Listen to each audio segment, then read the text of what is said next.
आचार्य महाराज से उपदेश दे रहे हैं कि हमारा क्या कर्तव्य है, क्या करने के योग्य है। तो बता रहे हैं कि सर्वप्रथम बहिरात्मा दशा को छोड़ो और शरीर की जो स्थिति है उसको सही सही समझो। अपने शरीर को अपने शरीर के रूप में समझो और पर के शरीर को पर के शरीर के रूप में समझो। हमेशा अपने लिए जो संसार में वस्तुएं हैं उनको समझना तो है, मगर जैसी बेसी समझना है।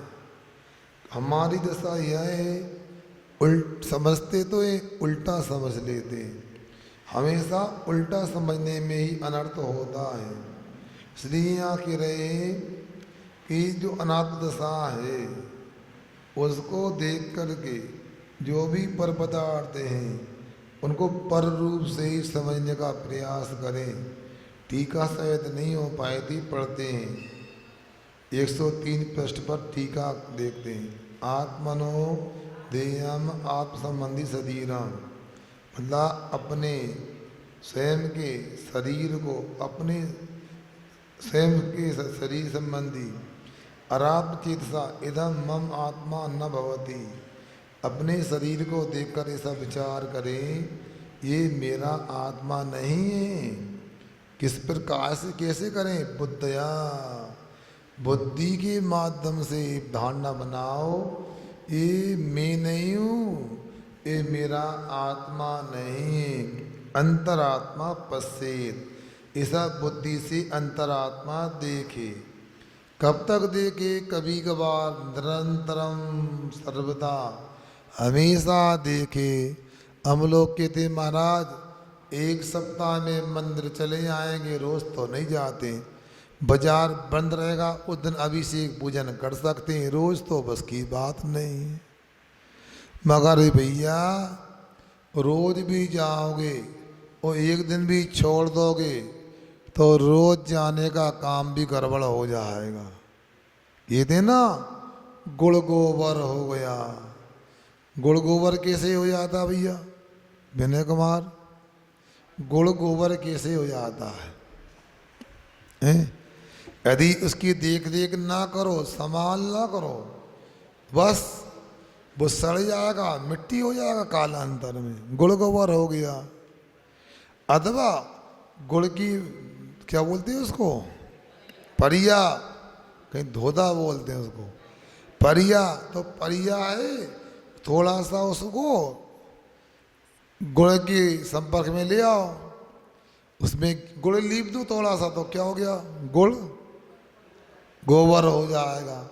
उसी प्रकार रोज अभिषेक पूजन करने आओ और फिर 2-4 दिन छोड़ दो, सब बराबर हो गया। ये तो लगातार रूटीन बनी रहना चाहिए। अभी तक तो दूसरे लोग कहते थे, अब मैं कहता हूं अपने बारे में कि योगा करने लगातार जा रहे हैं हम लोग वहाँ टेकापार धर्मशाला में।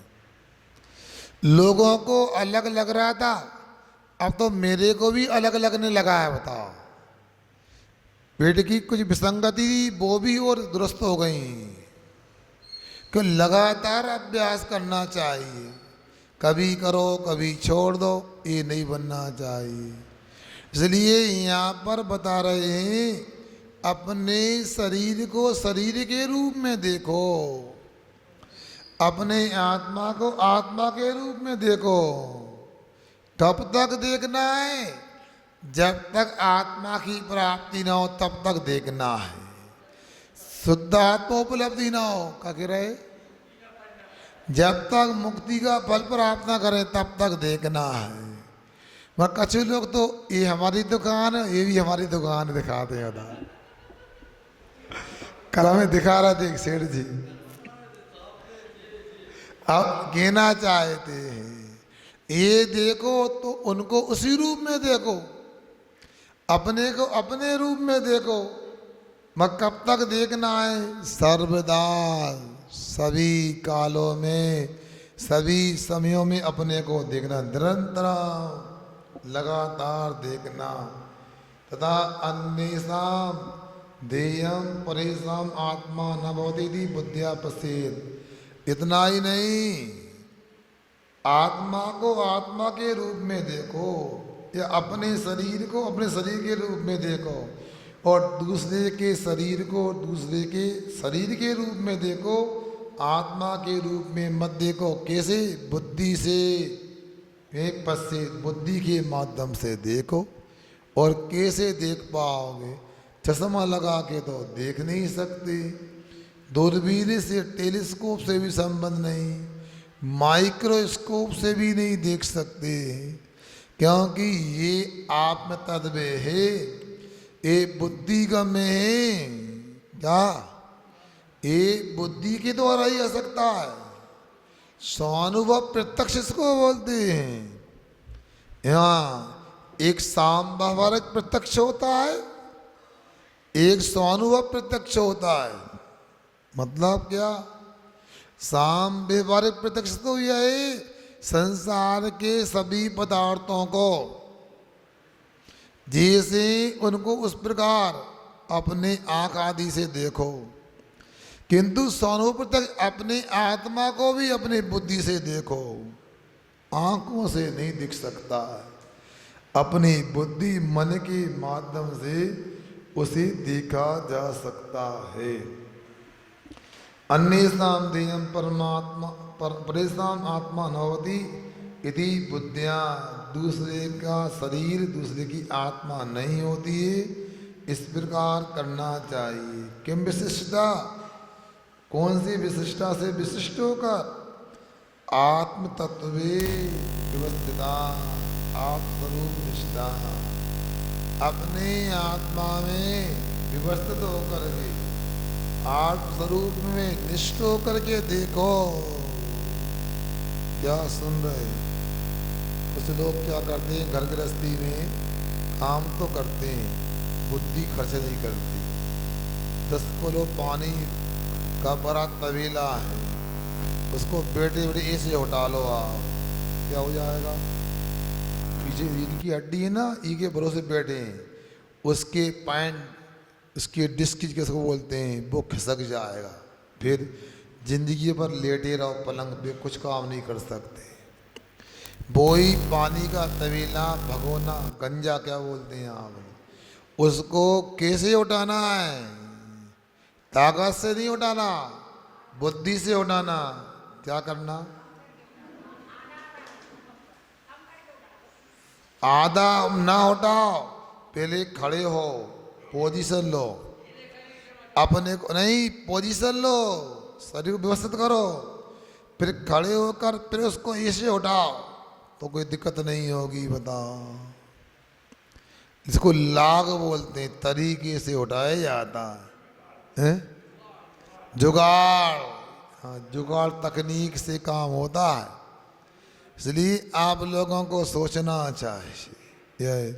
बड़ी बड़ी प्रतिमाओं को वेदी पे पहुंचाते हैं, ताकत से नहीं पहुंचती, दिमाग से, बुद्धि से, जुगाड़ से पहुंचती है। उसी पर यहाँ भी बुद्धि से देखो, किसको? दूसरे की आत्मा, शरीर को, अपने शरीर को देखने को कोई मना नहीं, देखने में कोई पैसा खर्च नहीं। दुकान पे आते ना, देखने का पैसा नहीं लगता, टटोलने का भी नहीं लगता, खरीद के ले जाओ तो लगता है। तो देखो उसको अच्छे से, और अच्छे से देखोगे और हमारा माल अच्छा होगा तो खरीदे बिना जाओगे नहीं, दुकानदार को विश्वास होता है। देखो तो भैया मत खरीदो। उसी प्रकार मोक्ष मार्ग में यहाँ की रही पर को पर के रूप में, स्वयं को स्वयं के रूप में देखो, और ऐसा देखोगे तो जरूर आप अंतरात्मा हो जाओगे। ऐसा है बोल करके आगे बता रहे हैं। क्या कह रहे हैं देखो, ननु एवं आत्मतत्वं स्वयं अनुभूय मूढ़ात्मनाम किमिति एन प्रतिपादिते। हाँ तेपि न, कहते हैं आपने आत्मा के तत्व को, आत्मा के स्वरूप का अनुभव कर लिया है ना क्या? तो एक काम करो, कर लिया ना, अब जो बहिरात्मा है, मूढ़ आत्मा है, उनको भी बतलाओ ना, उनको भी थोड़ा कर दो। वे कहते नहीं करना। क्यों? इसलिए नहीं करना, कोई फायदा नहीं है। तत् जानन्तु ना, वे नहीं जानते इस प्रकार के रहे यहाँ पर, उनको जनाने का कोई मतलब नहीं। समय खराब है। क्या समय खराब करना है? कभी कभी कोई व्यक्ति को बार बार समझाते हैं, वो नहीं समझता है। भैया बुलाओ उसको यार, बात कर ले। अरे महाराज तुम चक्कर में ना पड़ो, वो नहीं समझेगा, हमने बोल दिया। वो अलग किस्म का व्यक्ति है, वो समझ में उसको नहीं आएगा, इसलिए मना कर देते। महाराज आपको पता है, एक कौंदो द्रव होता है, उसका कोई व्यंजन बनता है। क्या बनता है? हाँ क्या बनता है? कोई देखो, हाँ कोई इंदर से बोलते हैं, ऐसा कोई व्यंजन होता, खाद पदार्थ मीठा बनता है। अब सुनो, तो कहावत है, कौंदों में घी खो, मूर्ख से सिर रो। मतलब कौंदों में जितना भी घी डाल दो वो सोख लेता है। पता नहीं, अपने अनुभव नहीं है, कोई ने इनने बनाया तो ये यहाँ ने, ऐसा है क्या? हाँ बनाया तो क्या होता है, उसमें घी डालते जाओ तो कितना, 100 ग्राम कौंदों में डालें 1 किलो तो समझेगा, तो मतलब ज़्यादा घी लगता है, अनुपात से लगता है। मतलब रसगुल्ला तो छोड़ भी देता है, वो छोड़ेगा नहीं, ऐसा होगा। तो कौंदों में घी खो और मूर्ख से सिर रो। मूर्ख से दुख रो। अच्छा, तो मूर्ख से कोई बात करो तो कोई मतलब नहीं है। इसलिए यहाँ पर अंतरात्मा को समझ में आ गया, ज़्यादा इनके चक्कर में नहीं पड़ना। एक खुद डूबेंगे हमें डुबा देंगे, बताओ। इसलिए आगे क्या कहते सुनो, अज्ञापितम अज्ञापितम न जानन्ति जानन्ति यथा यथा माम माम ज्ञापितम तथा ज्ञापितम तथा मूढ़ात्मानस मूढ़ात्मानस ततस तेषां तेषां वृथा वृथा में ज्ञापनश्रमा में ज्ञापश्रमा अज्ञापितं न जानन्ति अज्ञापितं न जानन्ति इदा मां ज्ञापितं तदा इदा मां ज्ञापितं तदा मूढ़ात्मानस्ततस्तेषां मूढ़ात्मानस्ततस्तेषां वृत्ता में ज्ञापनश्रमा वृत्ता में ज्ञापनश्रमा अज्ञापितं न जानन्ति इदा मां ज्ञापितं श्रमा तथा यथा मां ज्ञापितं तथा मूढ़ात्मानस्ततस्तेषां वृत्ता में ज्ञापनश्रमा। बोलो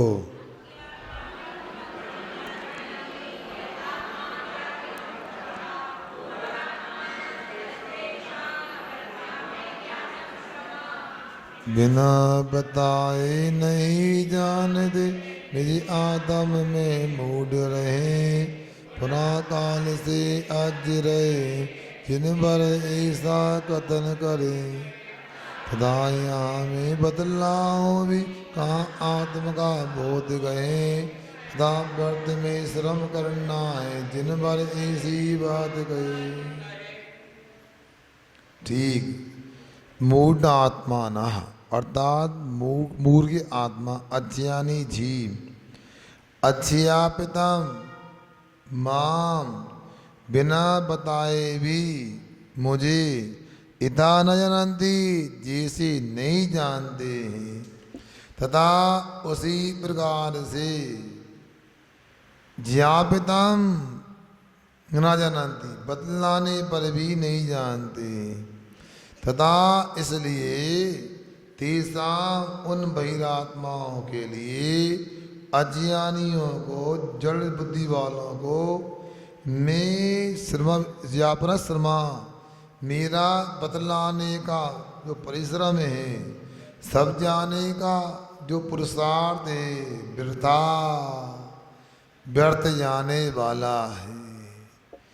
जब समझ लेते हैं इसमें कोई सार नहीं है, तो व्यक्ति परिश्रम नहीं करता है।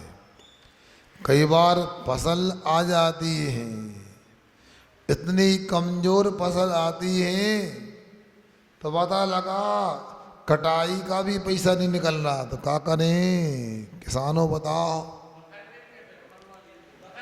बकरवा देते, क्यों क्या हो गया है, लागत नहीं निकल रही, तो मेहनत क्यों करें, श्रम क्यों करें। जैसे आप चतुर होते हैं ना, बेसाई यहाँ पर भी चतुर होते हैं। कई बार सुनते हैं टमाटर आदि इतने सस्ते हो जाते हैं, ढुलाई का भी पैसा नहीं मिलता, तो रोडों पे फेंक देते हैं, दूध भी वो फेंक देते हैं। करते कि नहीं करते? अरे नहीं, कई बार वो आंदोलन वगैरह में किसानों ने दूध दौड़ाया है, कहीं ना कहीं उनके लिए दाम पूरे नहीं मिल रहा है, इसलिए लुटाया है, लुकाया है। हाँ, उसी प्रकार यहाँ पर भी अंतरात्मा का आंदोलन है, अंदर तक दोलायमान है। हिल गया, मैं अब कोई फालतू के काम नहीं करूँगा, अब तो अपने आत्मा का उत्थान करूँगा, बहुत कर लिया। क्या सुना, क्या होगा? अच्छा अच्छा, आप भैया रुपया के लिए तो सामान फेंक रहे हैं, रुपया क्यों फेंके? नहीं, रुपया भी फेंकते हैं, आप लोग भी रुपया फेंकते हो। अब ये सब रुपया फेंकना तो है, हाँ।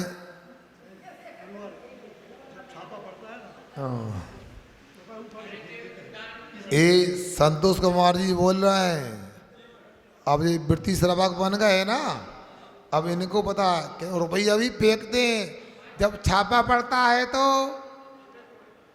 जब भैया 50 लाख लेके आ रहा है भोपाल से और रायसेन में गाड़ी पकड़ा जाए तो रुपया भी छोड़िया, गाड़ी भी छोड़िया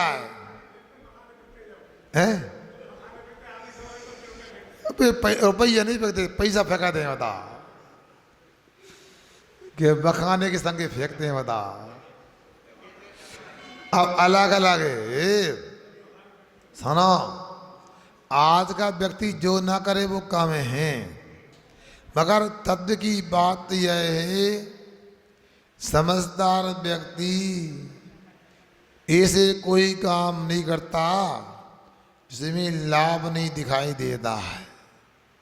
इसलिए यहाँ पर जो बता रहे, जिसको आत्मा के बारे में सही सही जानकारी उपलब्ध हो गई है, वो व्यक्ति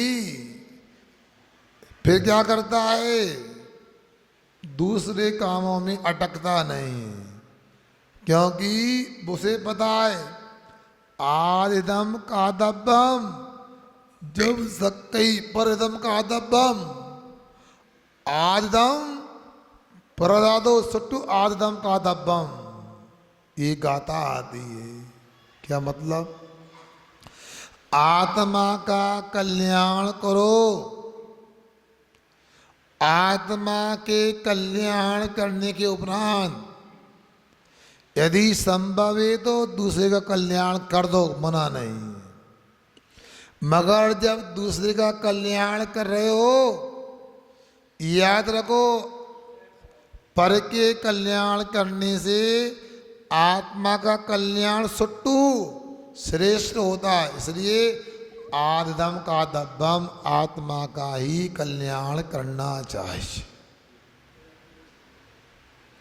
अब मान लो आप लोग स्वाध्याय हो रहा है, महेंद्र कुमार, अब ऐसा थोड़ी है हम अपनी प्रतिक्रमण की बेला में प्रतिक्रमण ना करें, हम स्वाध्याय ना करें, हम सामायिक ना करें और क्लास लगा के बैठ जाएं।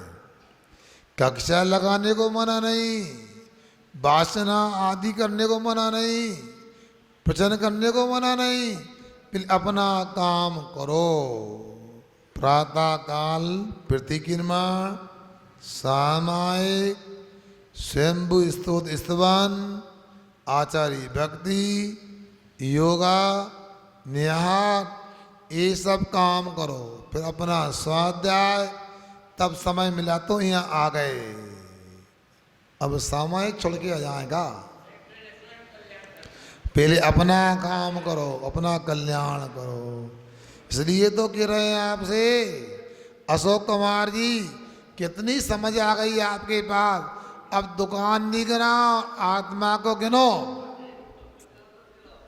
क्या सुना, सब लोगों से गिनाओ। अशोक का मतलब जितने लोगों को है शोक नहीं है, सब अशोक कुमार हैं। आत्म कल्याण करो। बताओ अभी हम कितने धीमी गति से चले। मनोहर लाल जी, क्या होगा बताओ। रास्ता लंबा है, इतने धीमे चलोगे तो कैसे बात नहीं। चल रहे ये तो अच्छी बात है, धीमी गति से नहीं। क्यों शिखर चंद जी, भोपाल नहीं जाओ, आत्मा में जाने का पुरुषार्थ करो। बताओ नया जन्म हो गया तो अब इस जन्म को आत्मा के कल्याण में लगा दो। आप हिम्मत नहीं हारो, मन के हारे हारे मन के जीते थी। हमें कई लोगों पे विश्वास था इस सबक संस्कार शिविर में जरूर आएंगे, मगर शेखर चंद जी से क्या उम्मीद करें बताओ। जो व्यक्ति हृदय रोगी हो, एंजियोप्लास्टी हुई हो, छल्ले डले हो, उनसे क्या उम्मीद करें। उन आलसियों को बताओ ऐसे व्यक्ति भी शिविर में आए, स्वयं को भी विश्वास नहीं होगा। एक आसन उपवास भी किए। इसलिए बहुत शक्ति है, हिम्मत से काम लेना चाहिए अपने को। असंभव क्या है। अब बहुत सारे शिविरार्थी शिविर में आए, अबे नदारद हो गए, कहाँ घूम गए पता नहीं। ऐसा करने से कल्याण किसी को सर्वदा हमेशा करना है। क्या जब तक मंजिल नहीं मिले चलते रहो। चरामेति चरामेति चरामेति भयम वीरा। चलते रहो चलते रहो चलते रहो। क्या करना, कहाँ चलना है, मोक्ष की ओर, मोक्ष मार्ग में चलते रहो। ऐसा करो। इसलिए आप लोगों से कह रहे हैं भैया सोचो, ऐसे ऐसे ना करो, ऐसे करो। का कोई ऐसे करता, कोई ऐसे करता, कोई ऐसे करता, कोई ऐसे करता। हम कहे ऐसे करो, ये मोक्ष की ओर चलना है। क्यों भैया, कुछ लोग मंडी में ऐसे ऐसे करते हैं, क्या अनेक प्रकार के काम रहते हैं। सब मालूम है क्या बात है, आसमान से टपक के नहीं आए, आपके बीच में से आया हूं, हैं बता। इसलिए बार बार बोला जा रहा है, हम आए थे अब तो ये मानो, क्योंकि निकल गया समय। 2-3 सप्ताह के बाद में बस फ्री हैं, हाँ, जो अहिंसा का बंधन था वो अलग प्रकार का हो जाएगा। इसलिए आदिदम कादब्बम, जब सकई प्रथम कादब्बम, आत्मा का कल्याण करो और संभव हो तो पर का कल्याण कर दो। काहे बाबा पूजा करके काहे नहीं आए? बच्चों को संभाल, स्कूल छोड़ दे गए थे, बच्चों को संभाल रहे थे भगवान। अरे पूजन करके अपना स्वाध्याय करके यदि घर में कोई काम तो कर दो, मत अभिषेक पूजा मत छोड़ो, स्वाध्याय मत छोड़ो। क्या है अब महाराज जी, आपको कुछ पता नहीं है, आपका ना विवाह है ना सगाई। हम जानते मूलधन से बड़ा ब्याज होता है और ब्याज से बड़ा चक्रवर्ती ब्याज होता है। सही में कितना है? जिनवाणी को तो ऐसे ले जाते हैं लोग, ऐसे ऐसे ऑफिस की फाइल हो, और अपने नाती पोता को बिल्कुल यूं बिल्कुल छाती से लगा के, आहा महाराज ब्याज है। जम सकते ही प्रथम का दब्बम। और फिर भी आप यदि समय है संभव है तो ये ध्यान रखना, जो आत्म कल्याण में लाभ है वो इसमें नहीं है। मैं बोल रहा हूं, कैसा लग रहा है आपको? बताओ, का नाम स्वदेश अच्छा लग रहा है? मैं कहीं चूक जाऊं, जी फिसल जाए तो कैसा लगे? गलत बोल जाऊं तो भला? 3 महीने से जो बोला ना सब बराबर हो गया। एक भी कोई शब्द निकल जाए धोखे से, क्या हो गया? वो याद रहेगा। अरे भैया ऐसा करना चाहिए क्या? मगर ये विचार करो, ये बोलने में संभावना है, मौन होकर ध्यान करने में संभावना नहीं है, ये याद रखो। इसलिए बोलने से मौन रहना कल्याणकारी ज़्यादा है। उपदेश देने से स्वाध्याय अपना करना कार्यकारी है, अपने स्वाध्याय से अपना ध्यान करना और कार्यकारी है।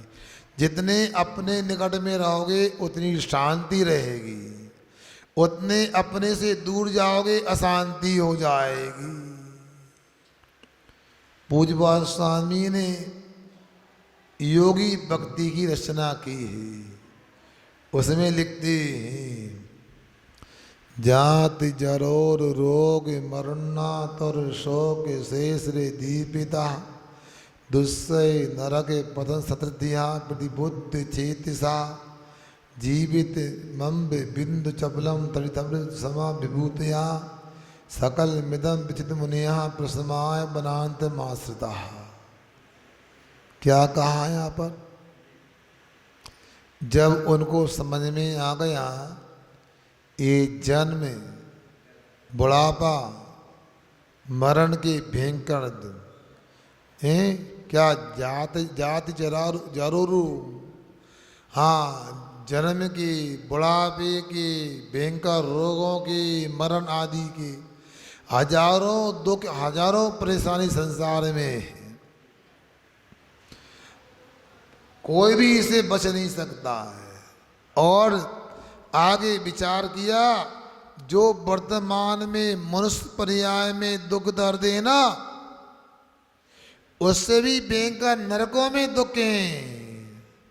नरक पतन सतत दिया प्रतिबुद्ध चेतसा, नरक में गिरने के जो दुख हैं उनको तो विचार करते ही लगता कि क्या है, बताओ। जीवन कैसा है? पानी की बूंद की तरह, कितना पानी गिरा कहाँ गया, क्यों, कितनी कीचड़ थी कहाँ गई, ड्रायर से सुखा दी तुमने, ड्रायर से हैं, सब अपने आप गोल हो गई। अब ज्येष्ठ महीने के पानी की बूंद का क्या होता है फिर? ये तो अभी भादों कुंवार के दिनों में स्थिति ये बन गई। इतना पानी गिरता था साबरमती में, एक दिन खुला सूख गया, धूला उड़ने लगी। वो पानी कहाँ चला जाता है? बोलो, कभी देखा पानी कहाँ गया? बेजा पानी नहीं, पानी की बूंद की तरह जिंदगी है। क्या अम्ब बिंद चपलाम जीविताम, पानी की बूंद की तरह जीवन है। और तड़ित अब्र विभूतिया, बिजली बादल की तरह। ए क्या है? धन वैभव है। मत करो दान, दान नहीं करो, मत करो। दान बोल के मत जमा करो, मत करो। याद रखो, आपका धन, आपकी संपत्ति बिजली की चमक की तरह कब चली जाए पता है। थोड़ी छाती में दर्द हुआ, डॉक्टर भोपाल ले जाओ, भोपाल के अहमदाबाद ले जाओ, बाईपास सर्जरी का बोल दिया, लाभ 5 रुपया नहीं 5 लाख। फिर अब सोचो कोई बड़ी बीमारी हो जाए और लाओ, 50 लाख खर्च हो जाते हैं, सब गड़बड़ हो जाता है। कैसे चला जाए कोई पता नहीं। और सुनो एक बात और सुन लो, क्या कहा? हाँ, वो चटाई में कपड़ा लगा है, बिठा दो, तुमने लिया है? अब सुनो क्या कहा जा रहा है कि धन वैभव कहाँ चला जाए। अभी भोपाल में एक ज्वेलरी की दुकान है, 80 लाख रुपए का सोना चोरी हो गया। कितना? हालत खराब हो गई। दान का बोलो तो 8 लाख न दे पाए, 8,000 न दे पाए। बताओ, यहाँ व्यक्ति दर्शन करने नहीं आ पाया है, कोई परिचित व्यक्ति था, 80 लाख का सोना चला गया। पुण्य का उदय था, कोई मिल गया, राजनीति के माध्यम से वो लौट के भी आ गया। मगर आय गारंटी है क्या? मगर अपन दान में और बोली आदि लेकर के विलंब करते हैं, इसमें क्या है? सकलमिदं विचित मुनिया प्रसमाय बनात मासता। ये सब विचार करके, चिंतन करके वैरागी व्यक्ति मुनि बन जाता है। और वह मुनि महाराज क्या करते हैं भाई? प्रसमाय बनाता मासदा, और सुखी होने के लिए, शांति के लिए वन की ओर चले जाते हैं, मुनि बन जाते हैं। क्या नेमिनाथ भगवान की स्तुति में लिखा है, आचार्य श्री ने क्या लिखा है? राज तजा राजुले तजी, साम तजा बलराम, नाम दाम धन मन तजा, ग्राम तजा संग्राम। मुनि बन बन में तब सजा, मन पर लगा लगाम। लला में परमात्म बजा, निज में किया विराम। क्या समझ में आया? शिविर में पुस्तक मिली थी, वो स्तुति विद्या, स्तुति क्या करो हैं, पढ़ने को दी थी। उसमें दिवाली की पूजन कैसे करना वो भी लिखा था। आप लोग ऐसा उपयोग करो, हमने मना नहीं किया उपयोग करने के लिए। अब नेमिनाथ भगवान के 2 दोहा में क्या कहा आचार्य ने? राज तजा, किसने? राजल तजी, क्या? राजदा राजल तजी, श्याम का मतलब अपने भाई का त्याग किया, जो नारायण थे श्री कृष्ण ने।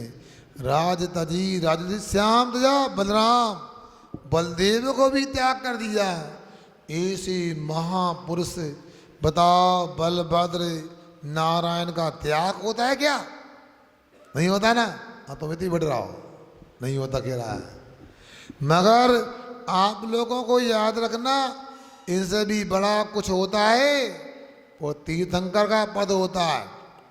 तीर्थंकर से भी बड़ा सिद्ध पद होता है। क्या?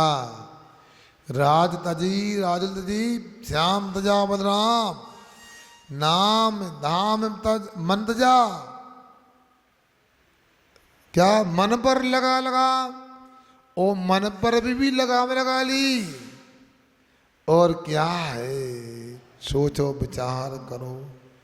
मुनि वन में क्या किया? जंगल में मुनि बन करके, मुनि वन वन में तब सजा,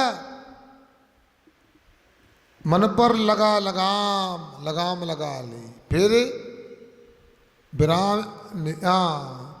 मन का लगाम, लला में आत्मा निज में किया विराम। ला सुंदर आत्मा को प्राप्त करके, मन को लगाम लगा करके आत्म कल्याण किया। ये तो पक्का है, आप हो या मैं हूं, इतना तो निश्चित हो गया, सुख मिलेगा तो आत्मा में मिलेगा, शांति मिलेगी तो आत्मा में मिलेगी, निराकुलता मिलेगी तो आत्मा में मिलने वाली है, और बाहर में कुछ नहीं मिलने वाला है। क्या? आकुलता ही मिलने वाली, दुख मिलने वाला, अशांति मिलने वाली। ये कोई पंडित जी आए थे गाडर बारा में, सुनो धन वालो, वे बोली लगा देते, सुनो धन वालो, धन धन करते हो, याद रखना मरने के बाद तस्वीर के नीचे तो निधन लिखा जाएगा। कितना बड़ी धनाढ़ व्यक्ति है, क्या लिखते हैं? जन्म निधन का धन लगो ना, धन लगो। स्याही बेकार करते हो नहीं लिख के, निधन क्या लिखते? धन लगो, धनवान लिख दो। सोच लो क्या स्थिति है, वो गलत नहीं है। निधन का मतलब क्या हो गया? बोलो, निधन का मतलब एक तो बात है, समझो थोड़ा सा, बेटा को भी ले आओ समझने के लिए। क्या कह रहा है? वो सही लिखा है, निधन मतलब आज के दिन से आपको धन रहित कर दिया गया, सोना चांदी दुकान मकान जमीन जल सब छुड़ा ली, और 1-2 मीटर का कपड़ा डाल के वो भी शमशान तक ले गए, वो भी अलग कर देंगे तुम्हारा। एक कुर्ता पजामा पहना है, वे भी अलग करेंगे, कुछ नहीं मिलेगा है सब। हाँ बिल्कुल दिगंबर बनाएंगे, इसलिए कह रहे हैं हमारे हाथ से बन जाओ तो इज्जत, वो इनके हाथ से तो बेइज्जत। क्या सुना? इज्जत से कब छोड़ना है कि बेइज्जती से? बताओ क्यों? सुभाष कुमार सामने देखो, इज्जत चाहते कि बेइज्जत है? जोर से बोलो, सुन नहीं पाए। इज्जत चाहते हो तो फिर एक काम करो, सब छुड़ाने के पहले छोड़ दो तो बात बन जाए। कैसी स्थिति बता संसार की, बता बेराग नहीं होता तुम लोगों को? सुनते तो ये माता बहने जाने, मैंने सुना है, याद नहीं है। यदि मान लो अंगूठी वह निकल ले रही उंगली में से, तो क्या करते हैं? जान दो, उंगली काट दें। ये भगवान, उंगली दे तो अंगूठी तो काट ही देते हो कम से कम। चैन ना निकले तो बेचैन। क्या क्या? और देखो रोएंगे और निकालते समय चुप हो जाएंगे, ये भी देखना। ये संसार की बड़ी विडंबना है, फिर भी हम समझते नहीं। किसके लिए संचय कर रहे हो? किसके लिए संग्रह कर रहे हो? बताओ तो। क्यों? कफन वगैरह कैसा होता है उसमें? कफन कुर्ता जैसा होता है? अच्छा, ये अशोक कुमार जी बुजुर्ग बोल रहे हैं गिरधन के कफन में बड़ी बड़ी जेबें होती, चेन वाली। सुनो, चेन वाली जेब होती है, जितना भी सोना चांदी रुपया भी कमाया है जेब में भर के संगे ले जाते हैं। मगर ये तो बताओ, जेब लग भी जाएगी तो पहले ये बताओ वो कफन भी तो छुड़ा लिया जाता है। सही में कैसे? आप लोग तो क्या गाड़ी से भाग दौड़ करने वाले हो, हम तो लगभग रोज जाते हैं, चलो रोज रोज जाना होता है। कहाँ? आपके कफनों को देखने के लिए, आपके अंतिम पड़ाव को देखने के लिए, बस कुछ नहीं होता है। 4 गाटर के बीच में लकड़ी फंसाई, बीच में रखा और क्या सोआ होता है। अच्छा, ये दशा है। सब जानते हुए भी यहाँ इसलिए थी कि ना, अब आपको क्या उपदेश दिया जाए? मैं बोल रहा हूँ, मेरे आगे आप बोलते जा रहे हैं, मतलब सब ज्ञानी हैं यहाँ पर।